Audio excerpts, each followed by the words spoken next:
Hey guys, men's dating coach Harry Wilmington here, founder of introvertdatingsuccess.com. A while back, I put out a video called Why Women Fear Dating a Nice Guy. And I talk about why it is that women might actually be more apprehensive to dating you if you state right outright that you're a nice guy. Well, there was a guy that commented under that video that he left a pretty lengthy comment that brought up quite a few issues that I want to touch on. One of the primary ones being, why is it that women will complain about a guy that's a jerk and yet still continue to date him? If you're watching this on YouTube, hit that subscribe button and the bell icon to be notified of when I post up new daily videos. So before I get into this guy's comment, I love when you guys leave comments on my videos because I love being able to use that as a jumping off point to start a new topic of conversation or do a video about it. So if you have any kind of dating questions that you'd like me to answer on one of these shows, or if you have comments that you'd like to leave below some of these videos that you'd like me to answer in future videos, you can do that, or you can write to me at HarryWilmington@gmail.com. All right. So I'm gonna go ahead and start out with this guy's message, and I'm gonna start at various bits and parts to give bigger answers to what he put there. So to start out, this is a comment he left under my video, Why Women Fear Dating a Nice Guy. And it's actually a response he had about what he recognized about calling himself a nice guy years ago. So it starts off like this. He says, I used to market myself as the nice guy because I had lots of female friends that would constantly complain to me about the a-hole behaviors of their bad boy boyfriends / hookups or the creepy sexual guys always trying to get sex from them. Now, if you're a guy that has any amount of women friends, you have experienced this too, where women will come around to you and say, oh, my boyfriend's an a-hole. He did X, Y, and Z. How could he? And so I wrote this note down because I wanted to make sure I got this. So this is what I said. I said, women are constantly fighting a battle between trying to be the good girl and wanting to do so-called bad things. They are socialized to be one way, so when they are acting against that, they may complain in part because they are not playing by the script that was taught to them, even though their desires are wanting them to do other things. So many women have been taught that if they want to have sex, they're going to be considered sluts or whores or something like that. Or even, just their position in life of having to be a certain way, dress a certain way, act a certain way.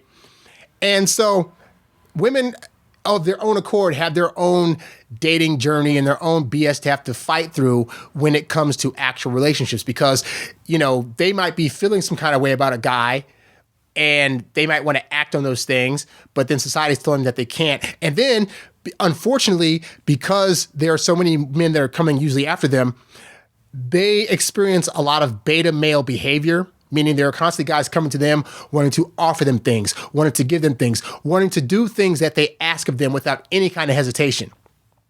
So when they come across a guy that is a bit more alpha, and is willing to actually argue with her and stand his ground and do the things that he wants to do, whether it pleases her or not. Women aren't used to dealing with a guy like that. So even though instinctually and naturally their body wants to go to a guy like that, all their training up to this point has been to expect the opposite, to get their way, to get what they want. And so when this happens, they're going to complain. They're going to complain about getting the thing that their body actually wants because they're not used to getting it. So they're going to come to you and say things like, oh, my boyfriend, he hung out with his friends and he didn't invite me along and I feel hurt or whatever. Or he doesn't listen to me enough, or he's, all these things that they're going to complain about. To you, you're going to hear them and think, oh, she's complaining, therefore these things must bug her. But what's actually happening is she's come across a guy that is more alpha than she's used to, and she's not able to be the spoiled little brat that she was with these beta guys, and now she feels some kind of way about it. So she has to complain to you because she knows she can complain to you, and you're going to be the guy that's going to give her what she wants in that moment. You're there for her. You're listening. You're hearing her complain about some BS that she's putting out there because she knows that the guy that she's actually with, that she actually wants, isn't going to take that crap. And so this is why it's going to be hard for you as a guy to hear your female friends complain and be able to say, ignore all of that. That's what she actually wants. Perfect example. When I was in college, I think I've told this before, but there was a girl that I had a really big crush on. And she came to me one day and she was like all kind of sad and kind of halfway crying or whatever. And she was complaining about a guy. And I was like, what happened? And it was actually a guy friend of mine, actually. But she was upset because she had hung out with this guy and she thought he was cute. And she had gone to his room and somehow he, we'll say, coerced her into giving him some oral pleasure. And she felt some kind of way about that because she was like, oh, she viewed herself in a way that she wouldn't be the girl that would normally do that. But with this guy, she did. And she was conflicted about it and was blaming him for making her do it, even though it was of her own accord, even though she was attracted to the guy, even though she purposely went to his room and then they did stuff. And so at the time, 19-year-old me was like, how could this happen? How could he take advantage of this and that? And then as I thought about it more, I'm like, wait a minute. I'm actually mad at the guy because he's actually doing with this girl what I wanted to do. But also, she had free will. She went and did that. All these other guys on campus wanted her and she was rejecting them. And here's a guy that she wanted. And because things were happening faster than she anticipated and she had more feelings and he was really being an alpha guy, and she didn't know how to handle it, she was not complaining about the situation that she actually wanted to happen in the first place. So this is why you have to get out of the whole thing of like, when women complain to you, taking it at face value. Because women are complaining about another guy to you, if they're not actually doing things to actively leave that guy, all those complaints mean is that she's not getting away and she wants to get away, but she doesn't know how, but she wants to figure out how to because she really, really wants this guy. And she actually has more anxiety about this guy not wanting her anymore, just like you would have about most girls in the past that you want to get with not wanting you anymore. So it's a whole thing, you know?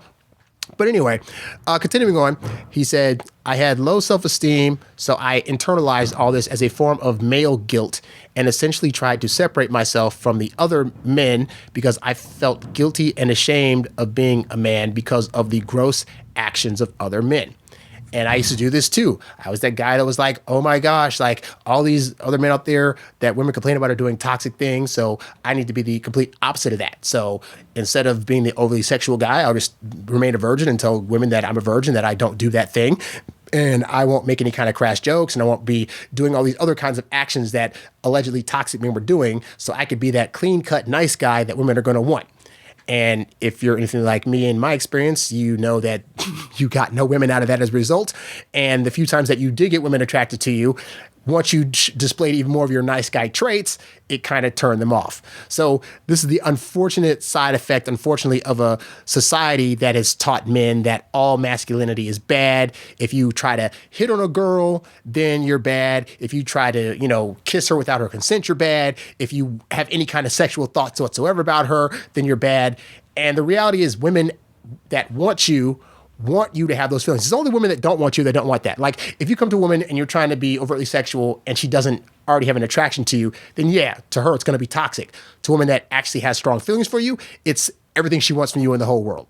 And distinguishing between those two things is very, very important when you're going into your dating journey, because you have to be able to tell the difference between women that actually want you and women that you think want you, and you're basing it off of your feelings, but not really analytically looking at, but is she returning those same feelings in kind? Because if she's not, then there's no point in you doing all that stuff and, getting arrested and going to jail and stuff.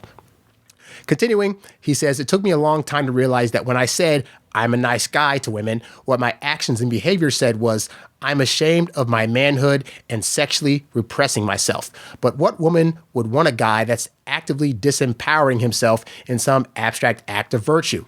And yes, anytime that you're trying to act like you're basically a eunuch, meaning you have no sexual thoughts or desires, thinking that's going to attract women, what you're in essence doing is you're suppressing that masculine behavior that women want. Because when women want you, they want you to be aggressive in showing them that you desire them physically. Not in the sense of like you're on a date and you're trying to like maul them to death, but they want to have the idea of some kind that if you guys get into an intimate setting, you're going to know how to take control. You're going to be able to take advantage. You're going to be able to actually like come at her and find her desirable. And when you're not able to show those things, you in essence are suppressing your masculinity and therefore you're becoming one of her girlfriends. Women, unless they're lesbians, do not want to date their girlfriends. So you have to ask yourself the question, why are your actions being suppressed? Why are you trying to hold back? And the reality is because you think that you're going to scare off women by showing that. But by doing that, you're actually scaring them off more. Not even scaring them, but you're making them less interested in you because they have to be able to see some side of you that indicates that there is a sexuality there, that there's some kind of feeling for them that goes beyond just a friendship that makes them feel that you desire them. Okay. I know that can be a hard balance for introverts in particular because we think we got to analyze a woman, go out with her like 4 or 5 months before she gets used to us. And then when she's used to us, then it'll be okay for us to make those moves. But you can't turn it on and off like a light switch because women has to know from day one that you desire her in that way, form, or fashion. This is why when you first meet women, you're not trying to become their friend.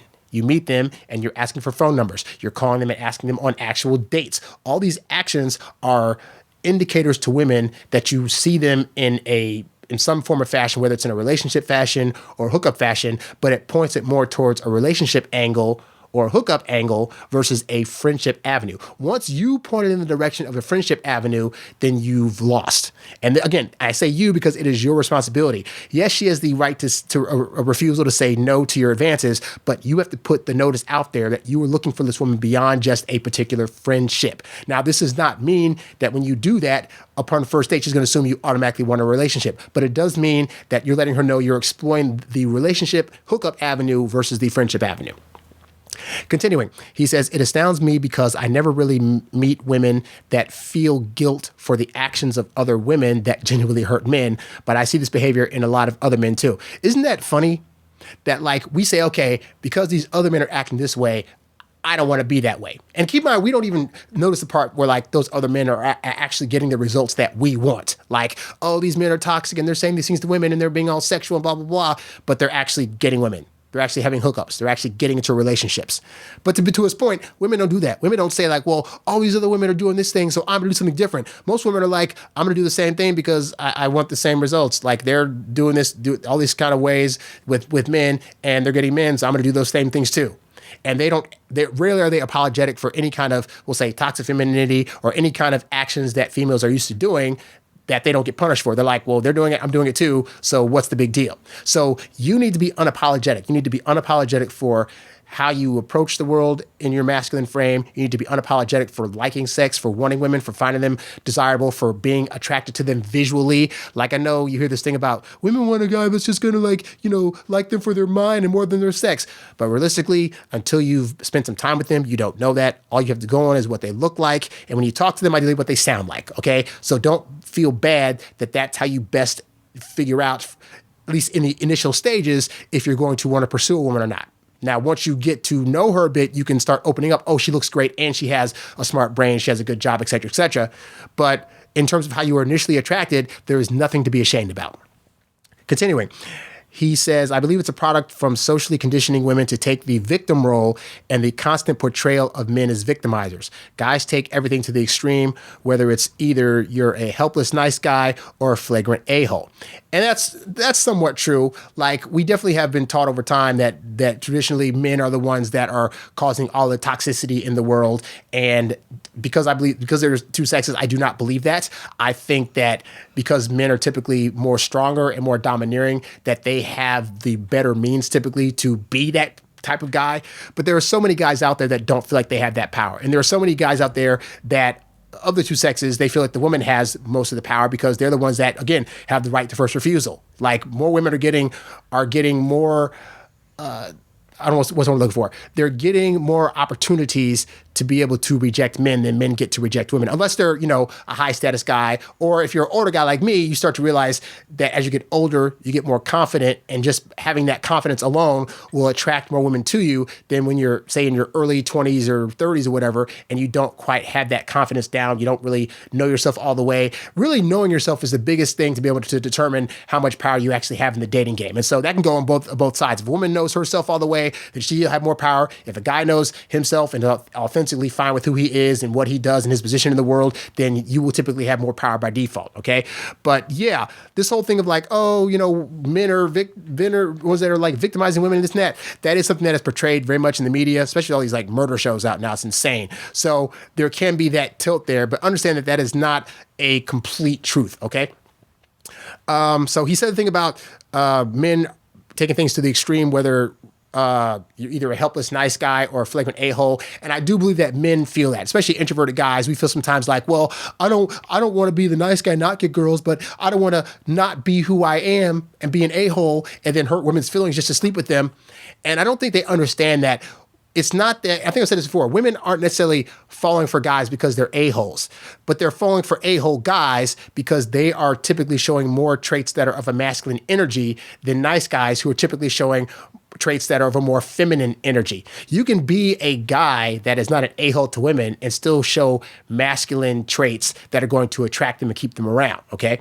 And we'll get into that in the next paragraph. He says, the antidote is to be authentic while staying socially calibrated.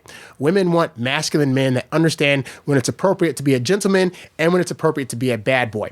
And to that, I would say that's not quite what it is, because you can be a gentleman and still be a masculine guy. And that's the thing, like I said, is that women typically want guys that are showing more masculine characteristics. You don't have to be a bad boy to do that, but women have to get a sense that you can show off your masculinity really at all times, but especially in specific situations. So like, for example, if you're saying to a woman, oh, I'm not really that sexual person, I'm not trying to use you just for sex, X, Y, Z, you might think it's a nice thing to say. But the woman's also now thinking, but can he ever be sexual? Because in the bedroom, she's going to want you to show that male aggression and flex your muscles and, take her, if you will. And if she doesn't get the idea that you're able to do that, and she doesn't know that you can even turn that on, then you're not going to turn her on. Okay. So yeah, being a gentleman and out there in the streets is great, but she needs to have a sense that when you guys are alone, you can turn to that really hardcore masculine guy that she wants. Because most women, when it comes to like sexual things, actually want men to dominate them, and they want their men to be extra masculine. So you have to show that in positive ways outside of the bedroom. So that's doing things like, if you guys have an argument, being able to stand your ground. You can state your point to her in a way that's respectful, but still say, but this is what I feel about this thing, and not let her budge you just because she thinks you should think some different kind of way. Simple things like that will let her feel like you're being a masculine guy, because you're not letting her just change her mind just because she's a woman. And that can then translate to her thinking, man, if he's being able to stand his ground here and be strong with me here, he can also be strong in the bedroom. All this stuff correlates for them. Continuing, he says, it's really the same for men. I want a feminine woman that understands when it's appropriate to be a lady and when it's appropriate to be a bad girl. And again, this is the thing. This is what I don't like about this term. The whole thing of like, oh, bad boy, bad girl. It's not even being bad. Like, wanting to have sex is not a bad thing. We've socialized it to have it be this thing where, oh, if you want sex or doing things in this realm, then it's a bad thing. But it's all just about feminine energy and masculine energy. So men typically want women who are showing feminine energy, ideally at all times. So if they're doing stuff that is feminine outside the bedroom, great. But you also want that to correlate to the bedroom itself, wearing lingerie or wearing makeup, getting their hair done a certain kind of way. Like, you want these things. And so it's not a matter of turning things on and off. It's really about you making yourself a version of yourself that's able to encapsulate these things at all times at different levels. So if you're trying to be a masculine guy, you'll be masculine all the time, but you might flex it a little bit more in some areas, whereas in others you kind of like tone it down a bit, but it's still being masculine. So you're not trying to do a thing where you're going to turn it on or off, or it's not to say that if you become emotional, you're suddenly being feminine, because you can still show emotions in a way that is still masculine, Continuing. Furthermore, genuinely nice people don't verbalize their niceness, their actions demonstrate it. If a girl repetitively tried to convince me of how nice she was, I would think to myself, what is she hiding? What manipulation games is this girl playing? And that's how women take it too. Like, a guy that's advertising that he's nice, their first thought is, if he's saying it, he must not be it. So that's very true. That if you're a guy, it's not even about being a nice, because I know being a nice guy has a stereotype to it. So it's not about being a guy that is claiming to be nice, but you being respectful, you being a gentleman, while at the same time not taking any guff and being able to stand up for yourself. That's all just being you. So you don't have to worry about, I got to be nice at this time, and then an a-hole this other time, and then a bad boy this time. You not, I don't want to say just be yourself, because that's a cliche, but you want to become the version of yourself that has layers and has depths and has different ways that he can be depending on the situation. So in some situations, yeah, you're going to be a gentleman. You might want to open doors for a woman. You might want to decide to pay for a date for a woman. That is totally fine. But in other situations, you might decide for whatever reason you want to stand up for yourself and you don't want to do certain things. Or in the bedroom, you want to be more aggressive than this woman's, making out to be in the moment. And you have to be able to know what those levels are, know what's acceptable, and do them without thinking you got to change yourself completely at all these different angles. Okay. So I like this comment that this guy left. It was very lengthy, and hopefully I was able to kind of touch on a few things.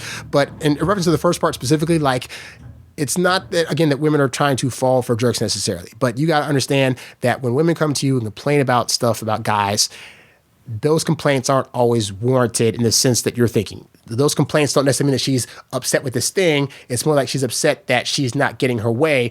But even that dynamic could be a thing that she needs to feel to really separate, for at least in her mind, that this guy's being a masculine man and separating him from the other betas out there that she'd be able to do anything with and get away with, okay? Because women ultimately don't want that. Now, all the stuff I talked about in this video, it took me a while to learn. It's a journey, but it's always good to start that journey and recognize that it needs to be done. So if you're a guy that has watched this video and said, man, I've learned a lot today, and I really need to start getting on what it is that women are really meaning when they say certain things and what they feel about things, then go to introvertdatingsuccess.com. I got a lot of great ebooks there, audiobooks, video courses, freebies, and I also offer one-on-one coaching, which you can sign up for. As always, guys, if you found any of the messages that you heard today to be helpful, you can click on the tip jar tab to support the show. And yeah, I'd love to be able to help you out and help you figure out how to get the women that you want to date, how to better understand them, and of course, how to date as your introverted self while still getting your alone time. Thank you for watching this episode of the Introvert Dating Success Show. If you found the info in this episode to be helpful, please show your support by clicking on the tip jar tab, the link of which can be found at the website and in the description below. Be sure to like, share, subscribe, and comment on this episode, and catch new episodes right here on this YouTube channel or wherever podcasts can be found. In the meantime, be sure to check out some of my other shows so you too can learn to date as your introverted self while still getting your precious alone time. Thanks for watching, and I'll catch you next time. Peace.